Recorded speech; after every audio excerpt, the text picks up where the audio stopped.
ഈ ചില ആൾക്കാർ പറയാറുണ്ട് ഈ ശാക്തേയ കാവുകളിലൊക്കെ ഗുരുതി പോലുള്ള ക്രിയകൾ നടക്കും. അതിനെ സങ്കല്പിക അടിസ്ഥാനത്തിലല്ല ചെയ്യുന്നത്. ചിലയിടത്ത് കോഴിയൊക്കെ തന്നെ ഉണ്ട്. അപ്പം ചിലർ പറയും ബാർബേറിയന്മാരുടെയോ അല്ലെങ്കിൽ പഴയ ദ്രാവിഡാചാരങ്ങളാണ് ഇതൊക്കെ. അതിപ്രാചീനമായിട്ടുള്ള ബാർബേറിയൻ സ്റ്റൈലാണ് ഈ കൊല്ലലും പിടിക്കലും. ആരാധനയിൽ പോലും എന്ത് ക്രൂരതയാണ് ഈ കാട്ടിക്കൂട്ടുന്നു എന്നൊക്കെ ആൾക്കാരിന്ന് പറയുന്നേക്കാം. ആഘോഷങ്ങൾ നമ്മുടെ ചുറ്റുവട്ടത്ത് നടക്കുന്നത് ശ്രദ്ധിച്ചിട്ടുണ്ടോ നിങ്ങൾ? 1-2 കമ്മ്യൂണിറ്റികളിൽ ഒഴിച്ചു കഴിഞ്ഞാൽ ഭൂരിപക്ഷം വരുന്ന പണത്തിൻ്റെ അടിസ്ഥാനത്തിലുള്ള ലോ ക്ലാസ് ആയാലും മിഡിൽ ക്ലാസ് ആയാലും അപ്പർ ക്ലാസ് ആയാലും അവരുടെ ഫങ്ഷന് പോയിട്ടുണ്ടോ നിങ്ങൾ?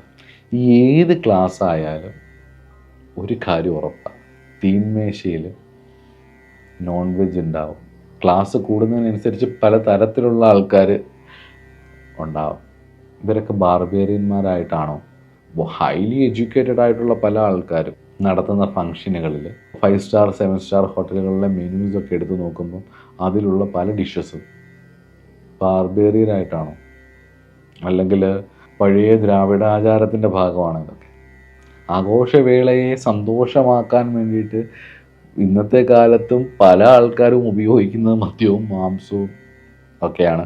പിന്നെ ഈ ബിസിനസ്സുമായിട്ട് റിലേറ്റഡ് ആയിട്ടുള്ള സ്ഥലങ്ങളിലേക്കൊക്കെ പോയി കഴിഞ്ഞാൽ സ്റ്റാർ ഹോട്ടലുകളിൽ പലതും ബുക്ക്ഡ് ആവുന്നതും എൻ്റർടൈൻമെൻറ്റ് എന്തൊക്കെയാണെന്നുള്ളതും പഠിക്കാനും ഒബ്സർവ് ചെയ്യാനും വിട്ടുതരുന്നു. അപ്പോൾ അങ്ങനെയുള്ളൊരു കാലഘട്ടത്തിൽ ജീവിക്കുമ്പോൾ തന്ത്രശാസ്ത്രം പോലൊരു ശാസ്ത്രത്തെ അതിൻ്റെ ഈ പറഞ്ഞ ലെവലിലേക്ക് ആണോ ഋഷിമാർ ചിന്തിച്ചത്?